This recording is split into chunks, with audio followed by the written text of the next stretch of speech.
বিপিএলকে ঘিরে যতগুলো অভিযোগ থাকে তার মধ্যে অন্যতম মিরপুরের মাঠে রান না পাওয়া। প্রায় প্রতিটি আসরেই এমন অভিযোগ শোনা যায়। তবে এবারের বিপিএলের শুরুটা যেন ভিন্নভাবে হলো। একাদশ আসরের উদ্বোধনী ম্যাচেই দেখা মিলল 200 রানের ইনিংস। প্রথম ম্যাচেই দীর্ঘদিন পর টুর্নামেন্টে ফেরা দুর্বার রাজশাহী করে 197 রান। দলীয় অধিনায়ক এনামুল হক বিজয় ও ইলিয়াস আলী রাব্বির ব্যাটে ভর করে বড় এই সংগ্রহ করে রাজশাহী। দুজনেই পেয়েছেন 50। জোড়া 50তে ভর করে বর্তমান চ্যাম্পিয়ন ফরচুন বরিশালকে 198 রানের টার্গেট দেয় রাজশাহী। শুরুতে বরিশালের জন্য বেশ চ্যালেঞ্জিংও ছিল টার্গেটটি। তবে মিডল অর্ডারের দলটির অভিজ্ঞ তারকা মাহমুদুল্লাহ রিয়াদ ও পাকিস্তানি তারকা ফাহিম আশরাফের তাণ্ডবে সহজেই পৌঁছে যায় সে লক্ষ্যে।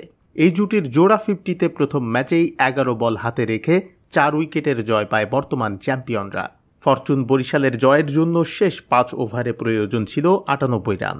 ইনিংসের 16তম ওভারে 2-4 ও 1 ছক্কায় 19 রান তুলে সেই সমীকরণ সহজ করেন মাহমুদুল্লাহ। পরের ওভারে 3 ছক্কা ও 1-4-এ 25 রান দেন ফাহিম আশরাফ। 56 রানে মাহমুদুল্লাহ ও 54 রানে আশরাফ অপরাজিত থেকে ম্যাচ শেষ করেন। এর আগে টস হেরে আগে ব্যাট করতে নেমে নির্ধারিত 20 ওভার 3 উইকেট হারিয়ে 197 রান করে দুর্বার রাজশাহী। জবাবে খেলতে নেমে 19 ওভার 1 বলে 6 উইকেট হারিয়ে জয় নিশ্চিত করে বরিশাল। জবাবদিহি ডেস্ক রিপোর্ট।